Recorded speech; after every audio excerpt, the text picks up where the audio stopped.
Today's guest is Michaela Foster Marsh, author of the book Starchild, a memoir about Michaela's life with her adopted brother Frankie, and Michaela's journey to learn more about Frankie after his tragic death by finding his birth family in Uganda.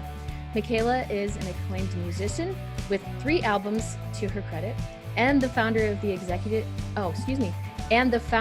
and executive director of Starchild Charity. She lives in Glasgow, Scotland, and has received a Prime Minister's Award for her work in Uganda. Welcome to the show, Michaela.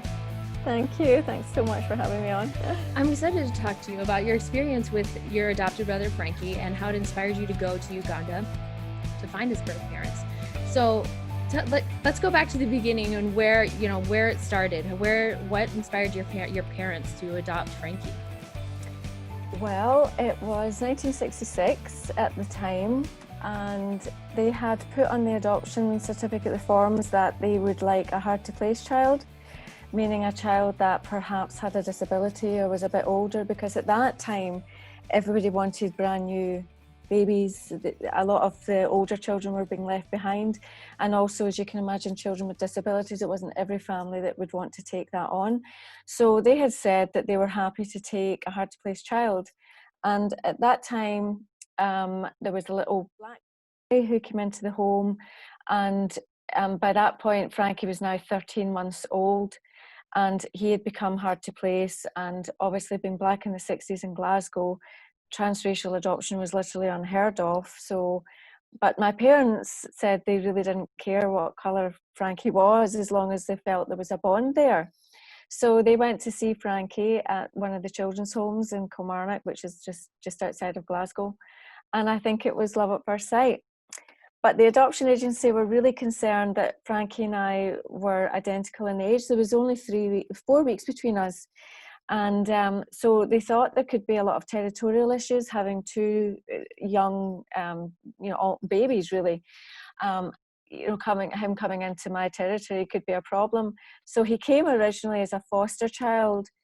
And at that time, just to put it into perspective, we were dealing with the civil rights movement in America. And in 1968 was the year that Frankie was actually adopted. Martin Luther King had just been assassinated. So I think it was really brave of my parents. They were taking a very quiet anti-racism stance at that point. Now, things were filtering over into Scotland, but it certainly had not reached the fever pitch that it was in the US. Right. But we were well aware of everything through the media and the TV. Exactly the same thing is now happening, of course, with George Floyd having been murdered. We're seeing those riots again. And I mean, I used to say to people about the timing, like when my parents had adopted Frankie and how brave it was, and it kind of just went over people's head and they didn't really connect with it or really fully appreciate or understand what my parents had actually, the stance they had taken at that time. So it's only now that people are beginning to actually go, oh wow, your parents adopted Frankie during that time. But really, it was a very unusual thing for them to have done. But at that time, I must say, in Scotland, in Glasgow, it was more curiosity. People would stop my mum in the street. She would have a twin buggy, and they would stop and say, like, I'm milk bottle white, freckles and red hair. Like, and then, exactly. And then she's got this little cute, so adorable Frankie, sitting next to me. And so everybody would stop and go, wow, look, oh my gosh, like, can I touch him? Can I touch his hair? Can we pick him up? I mean, my mum would say that it was like he was a soft toy, So I think that was actually quite difficult for her in hindsight, because she hadn't long had me.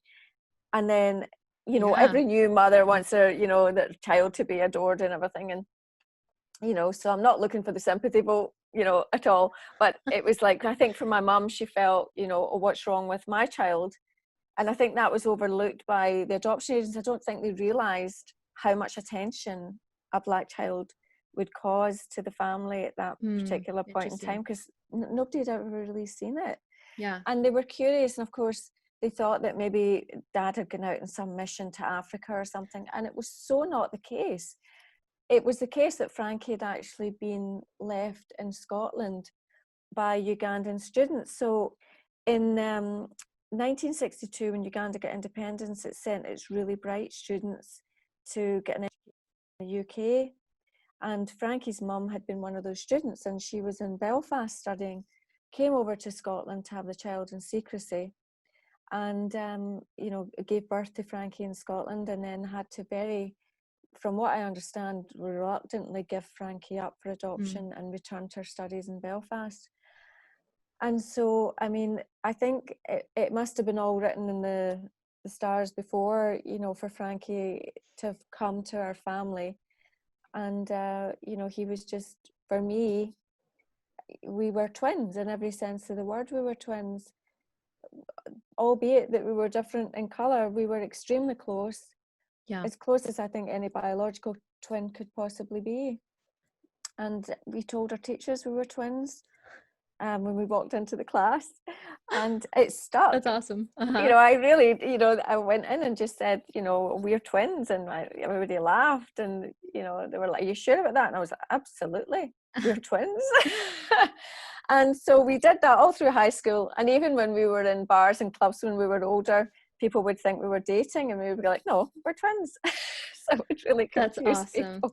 That's such a beautiful story, Michaela, because it really speaks to your parents' credit that they were willing to put on their adoption papers that they would accept any baby or any child, whether or not, it's fascinating to me how, these children need a place, they need a family. And yet the adopted families are going, well, I only want such and such, these demographics or these credentials and things like that. But it's like, man, that child didn't choose to be in this world and not have a family, and so it's like, that really speaks to your parents' credit that they were, sound like very compassionate, very good people that they wanted to take anybody, and it sounds to me like they kind of lucked out though. That Frankie wasn't like a special needs, or he was. No, Frankie just was adorable, and we did look at, I mean, no adoption comes without its problems, and no transracial adoption comes without its problems. And you could do a full podcast just on that. Oh, I'm sure. And obviously the book, I go into a lot of that, but only from really my own perspective and what I could gather from my own parents. And of course, in those days there was really no help, for that, because it was unusual. People weren't doing it. So, and even adoption, there was really I was going to say help. Adoption is pretty no, it rare. was all cloaked, anyways. It was all cloaked in secrecy.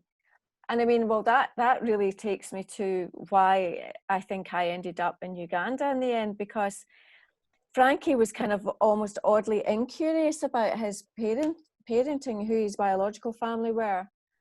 I mean, my parents did sit down with us when we were about 10 and said, "Do you want to know anything?" Or my dad had sort of opened up this, whole conversation, dialogue.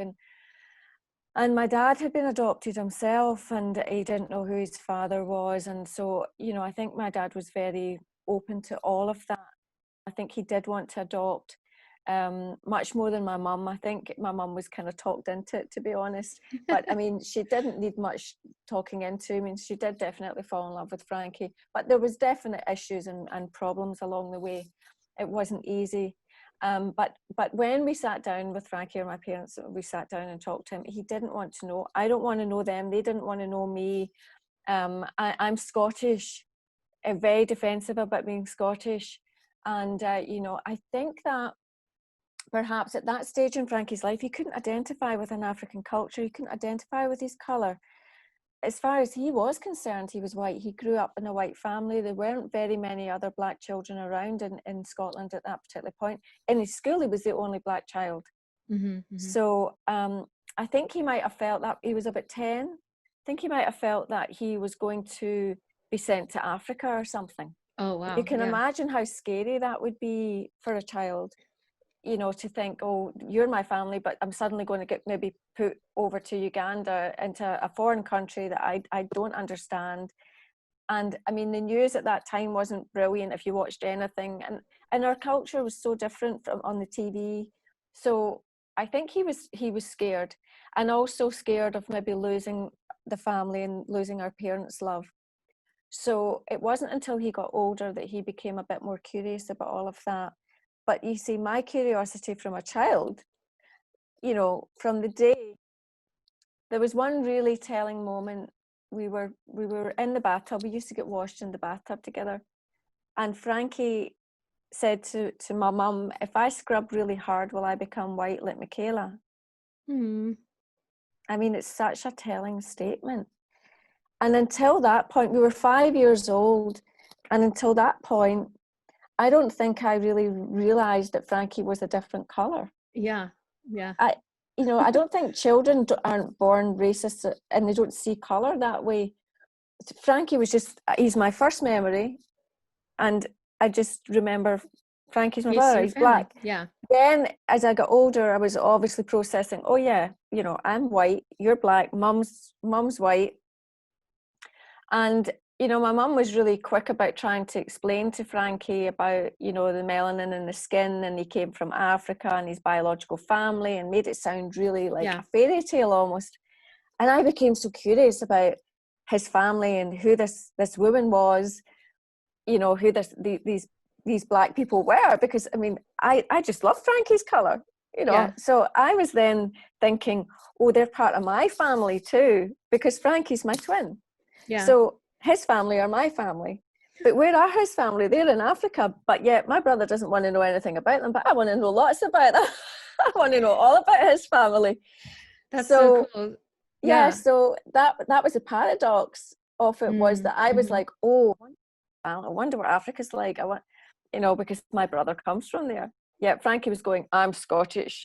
I don't want to know anything about my African family. So that's a really cool dynamic, though, to think about. Like, when you adopt a child, they are yours. They become your family, and your each other's siblings see each other as siblings and family members. Especially when, you know, you said you were only 13 months old when he was adopted. You were both about 13 months old, and I mean, that's like, you don't remember anything before 3 years old, right? Like, and so I have no memory before Frankie. Yeah, so I love this idea, and that he was your brother, and you know, so many families out there, you know, who are adopting, or, you know, I know lots of people who are doing foster care and things like that, you know, that it's just such an important thing to understand. I think how the adoption process happens, or how it impacts your family and the dynamics of your family, because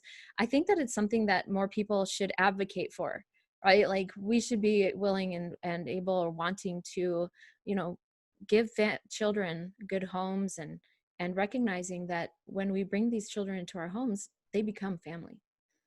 And that's powerful. They do, but the adopted child, again, like I say, this could be a whole podcast in itself, but the adopted child is carrying trauma because they've been separated from that biological mum. And whether or not Frankie was admitting it, almost his defense was really the giveaway as well. Interesting. You know, like, he was not prepared to kind of admit that, but that there's that. It doesn't matter if you're taken from right from birth, you're severing from that woman who you depended on for life 2 minutes before. And so you can't underestimate the trauma of an adopted child, and that sense and fear of abandonment. And I think that is also where Frankie was worried that, you know, you're my family, I want to hold on to you, I love you, and don't send me anywhere else. Because, you know, he probably thought that he could have been. And what I also uncovered, which is in the book, because the journey, I mean, it's just miraculous how it all unfolded and how I came to find the family. But I also discovered that Frankie had actually, like I was saying, he was born in 1966, but my parents were introduced to him, he was 13 months old when he came to live with us. So that period in between, there was a gap, and he had actually been fostered already and given back, because the parents said, we do not want you.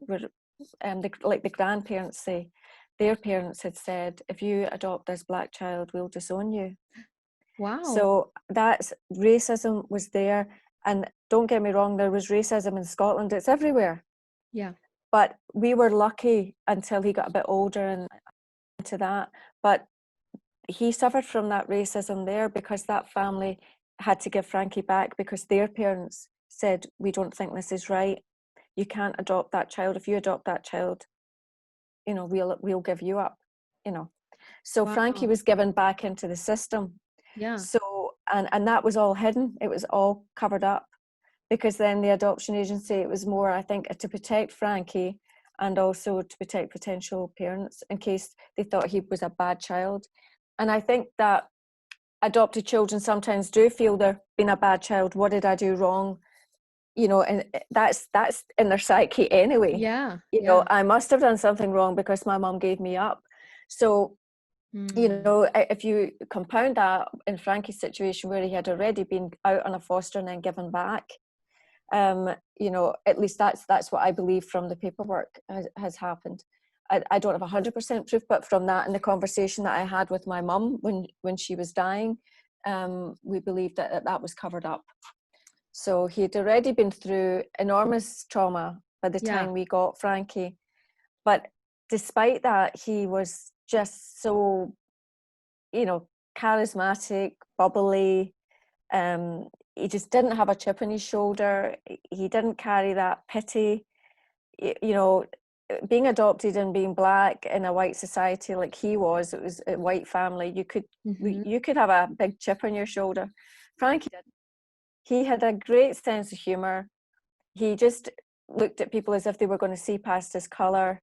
And even when there were problems, he could usually divert the tension through humor, and he never went looking for a fight, but he was good with his fist if he had to. You know, he would fight. He wasn't afraid to fight, but he didn't go looking for trouble. And he was very protective of the family, very protective of me. But the race stuff didn't happen till we were a bit older and we were, you know, at high school. At the actual school itself, again, Frankie was so loved. He just had a charm about him, a natural grace and charm, very attractive, good-looking man.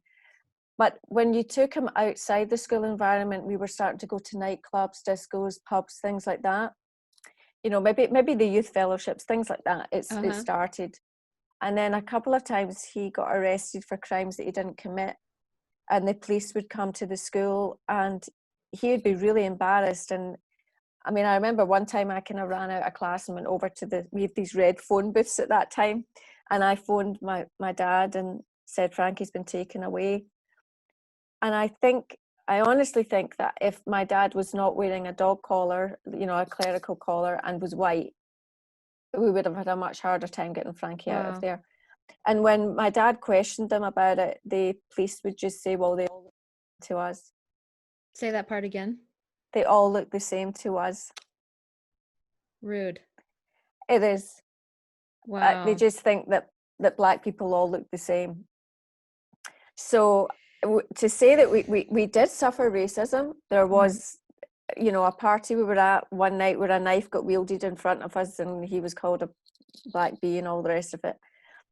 Again, his friends would have defended him to the death, and he somehow, I mean, I was there that night and it was absolutely terrifying, but he somehow, and I've got all this in the book, but he somehow managed to kind of, you know, I'm not looking for trouble, you know, and his friends came to the forefront and we diverted. My parents were always, I mean, when I got the call that Frankie died, and you know, my first thought is he's been murdered, he's been stabbed in a club because somebody doesn't like the colour of his skin. I mean, it was a fire, it was an accidental fire, it was extremely sad, the circumstances. But I mean, my parents must have gone to bed some nights really worried. Yeah. But they never allowed it to stop us from living our lives. They were actually really cool about us going out to parties and clubs and things. And, you know, but 9 times out of 10, we were absolutely fine. He could charm the pants off people, you know, and people just loved him. But at the same time, there's always a small group, a minority, but it's there. Yeah. And it's horrible. And when you look at that face of racism, you're staring it in the face, as we've done. and you love that person, I cannot for the life of me understand why some people feel like that. Yeah. They do. And Well, we it is fear what very we don't real. know. I think, like you said, he was the only Black kid in your school. And, there's a lot of fear around judgment Yeah. and racism and other prejudice that people form, right? There's a lot of fear around it. And it's like the fear of the unknown, even, you know, it's unfortunate, but that's the conversation that I think people really need to have in order to reshape the culture that's going on around us, is to question those judgments. Where did they come from? How did they form, and are they true? To ask those questions. Are they true? And in your case, obviously, no way, right? Right. He sounds like such an amazing person, so so it sounds like your book, you talk a lot about him in your book. Obviously this is a memoir about your life with him. So, and you keep mentioning it. I want to hear more about your book, Starchild. So tell us a little bit about what it's about, and, a glimpse into it. Well, I probably wouldn't have written about him had it not been for the fact that I obviously ended up in Uganda, and I miraculously found his family 18 years after he died. The bond was obviously still there. And, I really do believe now, with everything that's happened to me, that there is a continuous thread that connects people even after death. And that is so strong. And, in a country of 43 million people, Uganda at the time, and I found his family. Wow. It was like finding a needle in a haystack. I bet. And, I had been trying for a number of years to go to Uganda, and nothing was syncing up. It just wasn't working. And I was like, maybe he doesn't want me to go. Maybe the universe doesn't want me to go. Right. Maybe God doesn't want me to go. And then eventually I had been writing a fictional book about this whole thing. Mm-hmm. And I had an agent that was interested in it. And she'd read the book and she said, I can't believe you've not been to Uganda. I want you to go, because I just, I just don't know what you're going to do when you get there, because, it's incredible what you've written and you haven't been there. So I eventually, at that point, everything seemed to sync up for me to go to Uganda. And from the moment I got off the plane till I left, it was like I was a puppet. It was as if somebody had predestined that trip my entire life. The coincidences, the synchronicity, the timing. I could never have planned that. I mean, the people that I met that led me, writing that book led me down a path of interviewing people, meeting people who, it all led to Frankie's family. And I don't want to give everything away because it is quite a unique, a unique read story. the book, right? But go out and buy the book. I'm not going to tell you all here. So, but it is actually just so long to even explain. But, to find the family and to discover that so much of actually what I'd written, the fictional stuff, some of it was actually really true. And then to find his family, and the first person I met was his brother Frank, the same name, who looks like him. And I'm sitting there like with this boy, our man, thinking this Frankie, look, 18 years on, whatever, and can't believe that he's got the same name and looks really like him. And I'm like completely a mess, like just that bubbling my head off. You, right? And this guy's like, what is this white woman doing, crying all over me, like, and so we were kind of joined. The whole family have been uniquely brought together, and there's a lot of complex emotions there. Yeah. They didn't know their mother had given up this child. They'd actually heard 12 years previous, and they didn't believe it. They'd heard from this aunt, long complicated story, it's in a book. So they had an inkling, but they believed that the mother wouldn't do something like that. They would never give up a child. So there I am, 12 years later, coming to put the last piece in the jigsaw, and tell them, yeah, it's true, here you are, you've got a brother, and he lived in Scotland, and he wore a kilt and he ate haggis, and And they're like just blown away by the whole thing, and they've now got a white sister, and I've now got 3 more black brothers, and a whole family in Uganda. So it's still unfolding. I'm still getting to know the family and find out the whole story. But I mean, I'm more or less, I think most of the pieces have been put together. But I think I was definitely meant to go there, and I felt very much like Frankie and the mum who had died. When Frankie died, I used to say to people, maybe his mum has died and wants him back. And she died just a few months before him. Oh, wow. So Wow. I was very nervous that in a way she was alive. Part of me wanted to reassure this woman that Frankie had grown up in a loving home and had been okay. Yeah, if But she another had let part him of me, go if she had let him go reluctantly, to think, oh no, is he okay?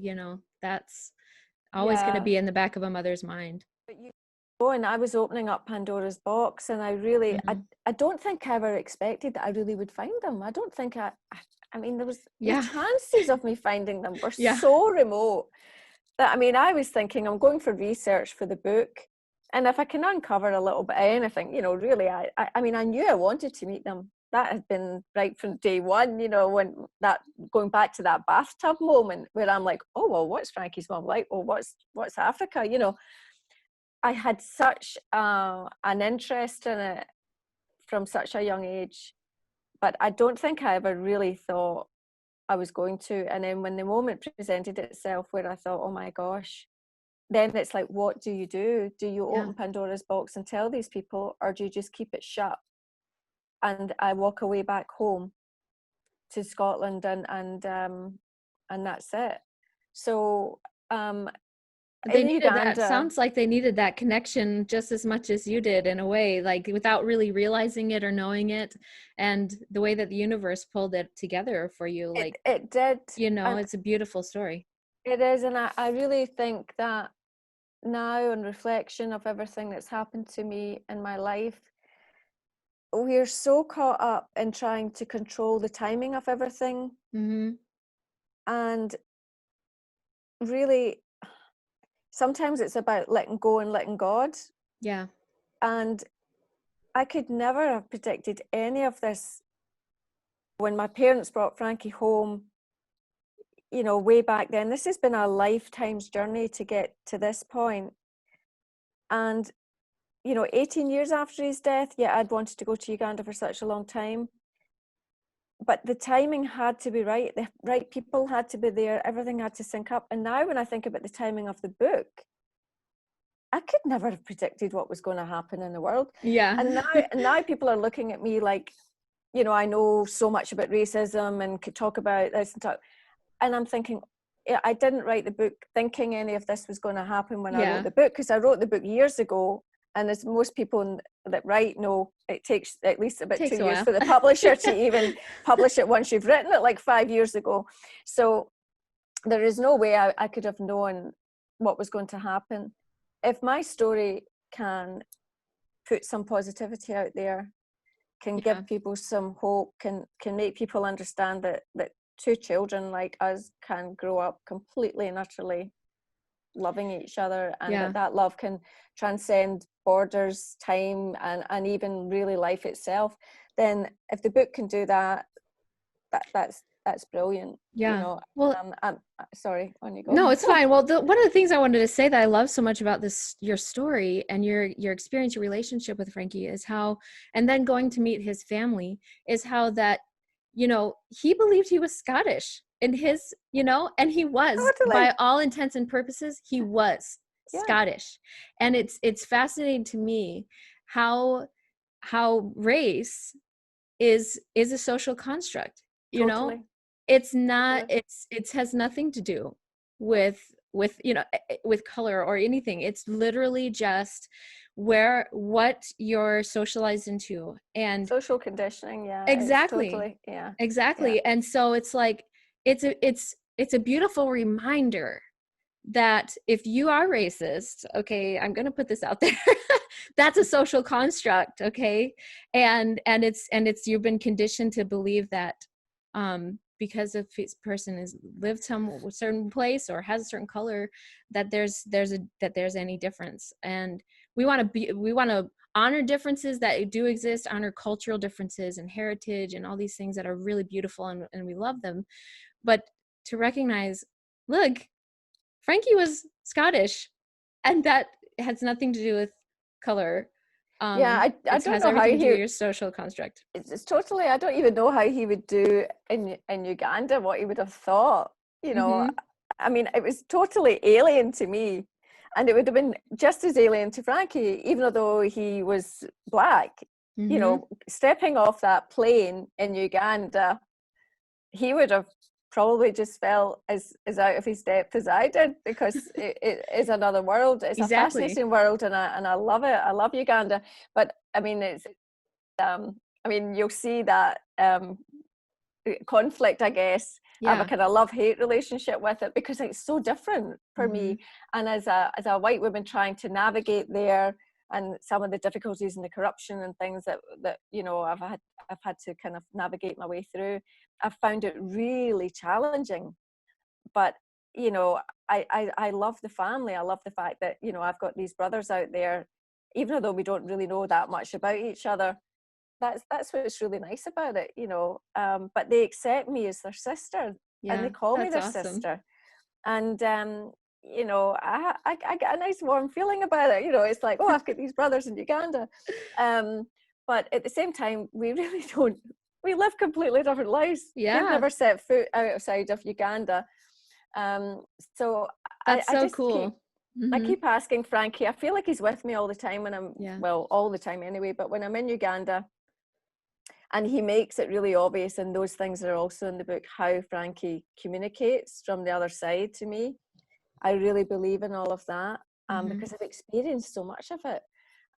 So he comes through very strongly in Uganda and finds ways of letting me know he's around. So I think, you know, he was with me on that journey. I think Janet, the mother, was with me on the journey, and I don't know where it's going, Mm-hmm. but it's just all snowballing, you know, all the time. Yeah. It's just remarkable. It really, I think that and you're the right. charity. I love that, you know, with this idea that for people from the other side are impacting your journey, and that they have a message and you have a message that people need to hear.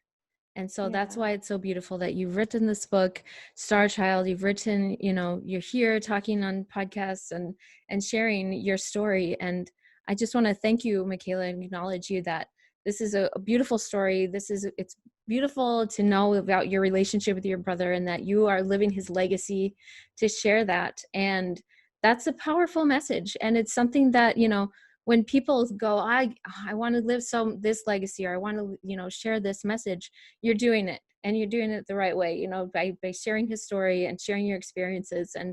And so thank you for being here, being willing to come and share your story on my show. And so thank you. Very welcome. Where can we find you and get your book? Well, Frankie's legacy is really living on through the Starchild charity that we have in Uganda Yes. now. So that's the biggest legacy really that I've been able to do is have that charity set up in his memory. And we created a school for creative arts there, and we help a lot of vulnerable children and women. So there's the Starchild charity website, which is starchildcharity.org. There's a lot of information on there as well about the work that we do in Uganda. And then my own website is mechaela.com. Say that one more time. mechaelaonline.com. Okay. And there's the starchildcharity.org. And, you know, we're very accessible if anybody wants to, you know, ask any more questions. And hopefully they'll pick up the book and read because it's just, I can't even believe that what's happened to me and the journey that this is, you know, what's happened. So yeah, I'm very keen to hear from people and Awesome. Open that conversation. Very cool. Thank you so much, Michaela. Thank you for being on my show. I really enjoyed talking to you. Thanks so much. Again, thank you so much for listening to this episode of the Family Culture Movement. Help more people find the show. Download this episode, subscribe to the show, rate it, and leave a review. For more tools for shaping your intentional family culture, be sure to sign up for your free membership of the Family Success Toolbox at homeandfamilyculture.com. Until next time, remember to set your intentions for your family culture and lead your family toward your vision of success.